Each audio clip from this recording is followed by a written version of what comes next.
Barbershop conversation, guys. Feel free to hit the subscribe button. Also, follow me on Instagram. Camp is winding down. But I want to talk about this Tupac movie. You know what was funny? You're not going to believe this.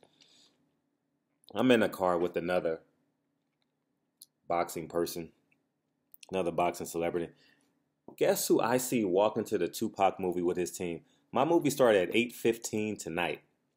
Guillermo Rigondeaux is walking to the well, I don't know if he went into the movie theater, but it's only one place you can go at 8:15 is the movie theater. And I'm like, doesn't he have a fight tomorrow?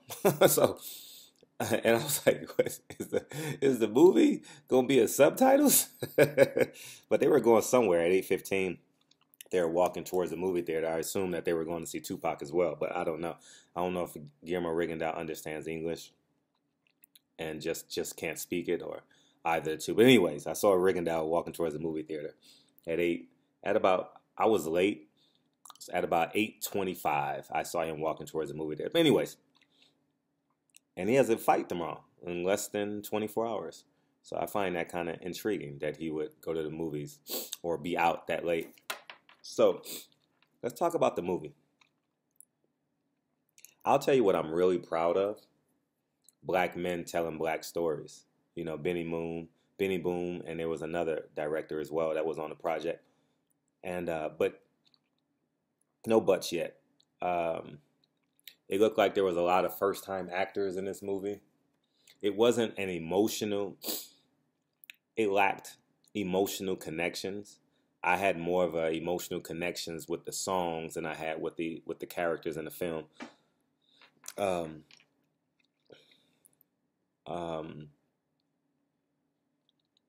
I thought how they represented the time in terms of their wardrobes were decent. I thought they should have did more timepieces with what happened that year. So for example, if they had 1994, they probably should have had somebody in the house watching OJ. Or if it was 1992, the riot, or if it was 1992, Bill Clinton getting elected since Tupac smokes a lot of weed, stuff like that. They didn't do that a lot in the movie. They showed Dan Quayle, I believe that's who it was, but outside of that, it wasn't really no historical timepieces, because that draws you in, because when you have big historical content, it creates an emotional response out of you in terms of when you're drawing a film. And since Benny Boom was a director, he's a big time movie director in the 90s, right? If you guys remember him, he was one of the first directors to do a $1 million music video. I don't know which one it was, but I remember that being a big deal. And you can see his background all throughout the movie, because when it was like a music video in some parts of the. He recreated a lot of the music videos, and that's cool, but it's not real. I thought a couple seconds of it, we get it, but I definitely enjoyed the music in the movies.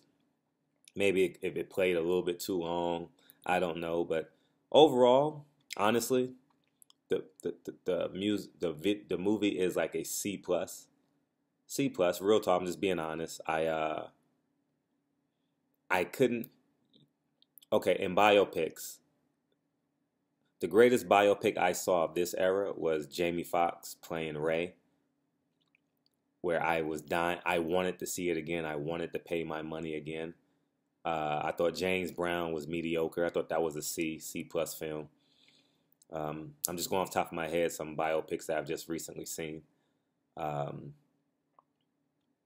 And that Tupac one was okay. It just wasn't no emotional connection with on screen. It was an emotional connection with Tupac, because I know once I catch the scene, I know what's going to happen. I just didn't know the other players, but I knew the outcome of that scene, which was pretty cool to some degree.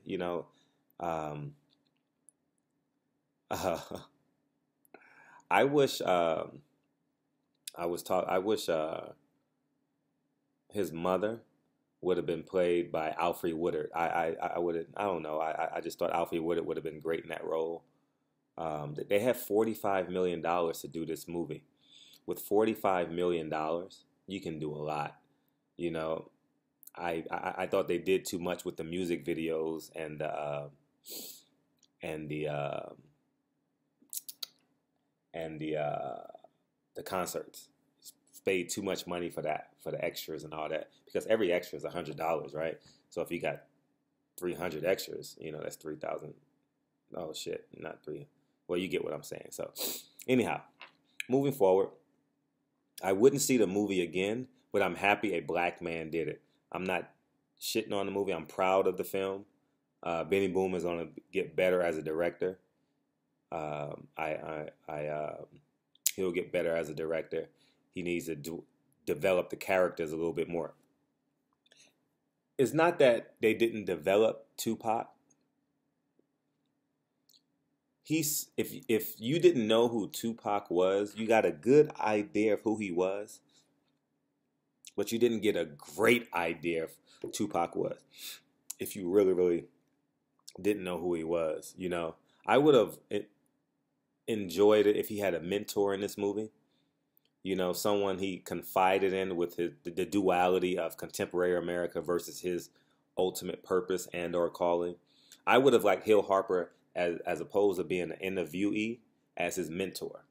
You understand what I'm saying? I would have liked more development of his sister, because I believe his sister played a huge part in helping frame Tupac, because she was the bridge between home life and his secular life in terms of music. He dropped his mom off at the rehab center but didn't pick her up. Even if he did or didn't do it, I would have loved to see that scene of the son and the mother reconnecting when she becomes clean, because when they move to Oakland, it's a very visceral scene when he confronts the drug dealer. And so I would have loved to see that reconnection. You understand what I'm saying? With his mother. And then they take off, and Tupac takes off, and stuff like that, from a purpose, from his calling, from that perspective. It's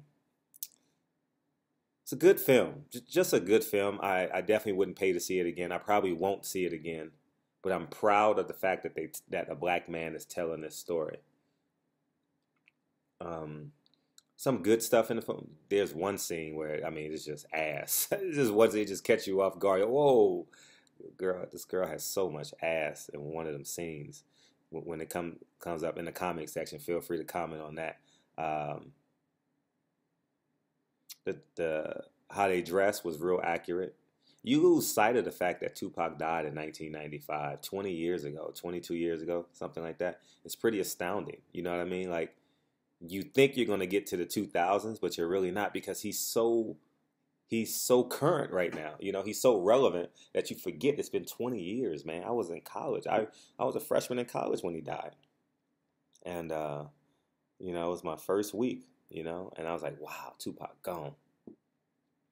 And then 2 years later, I believe, Biggie Smalls gets killed, right? In March or April or something like that, if I'm not mistaken. But I'm proud they got the film. I'm proud. This will be a launch pad for all those actors and actresses that are in this movie now. It will be, hopefully they'll springboard into bigger and better projects. The numbers will do well, but with $45 million, they could have did. I thought they could have did a lot more. They could have cast it a little better.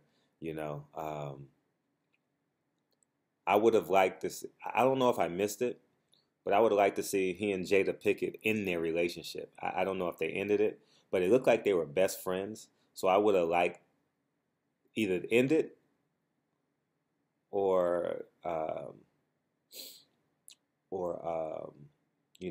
have that conversation about his calling. That's what I would like for, like, him and Jada Pinkett Smith to have, because you remember, whenever you have a woman in your life, once you guys confirm that who you are in each other's life, the woman will not be afraid to challenge you on your calling and your purpose and hold you accountable. So I would have loved that conversation. In addition, with his mother having that conversation, I would have loved to see him as an uncle. we didn't see that. You know, just a more human side of Tupac. You know, and him having the conversations with the secular world with people who genuinely care about him. It was no one in the film that loved Tupac. You know, Suge didn't genuinely love Tupac. You know, I don't know that, but just on the outside looking in, there was no emotional connection with anybody that was there. You know, him and Snoop didn't have an emotional connection. You know, Tupac didn't have a strong relationship with any. It's kind of ironic that you go through a whole film and there's no development of any sort of him with a connection with any other character besides Jada Pinkett Smith. You know, but again, I'm thankful. I wonder if 50 Cent would have directed this movie, or executive produced this movie, how it would have turned out, you know. Or maybe if Dr. Dre could have executive produced this project. I don't know. I didn't check the EPs on this project. Maybe he did. I don't know. But someone who dealt with Tupac on an everyday basis. I don't know if Benny Boom did or directed any of his videos in the past. But Benny Boom is all over this film in terms of his transition from music videos to movies. You'll see it throughout the whole film. And I'm glad it was a packed house. Guillermo Rigondeaux and two of his... I say this. And my stylist told me this one time. He says, there's only one person dumber than a person that buys the motorcycle, the one that sits on the back of the motorcycle. And I say that about Guillermo Rigondeaux's team. There's only one person dumber than Guillermo Rigondeaux, the people who are with Guillermo Rigondeaux. Why the fuck are you in the mall walking and you got to fight in less than 24 hours at 10 o'clock at night in 100? It was 98 degrees at that time. So it kind of shocked me that you would have your fighter on his feet in 98-degree weather walking to do something. You know what I mean? So anyways, man, go watch the film. And the reason why I would love for you guys to watch the film, not in addition of supporting the movie, but just so you can get a better picture of who Tupac was, how special his music was. Because the first scene of the movie, his song comes on, and you think it's gonna be a house party. You think it's a party. You're gonna have a good time. So it grabs you in with the song, and the whole audience, the movie theater is jumping. You know, but go watch the film and let me know what you guys think in the comments. And if you watched it already, please, I'm real interested in what you guys have to say about the movie. But anyways, man, Barbershop Conversations. Feel free to hit the subscribe button. And Ward Kovalev tomorrow. My prediction video is coming right after this. And talk to you soon. Peace.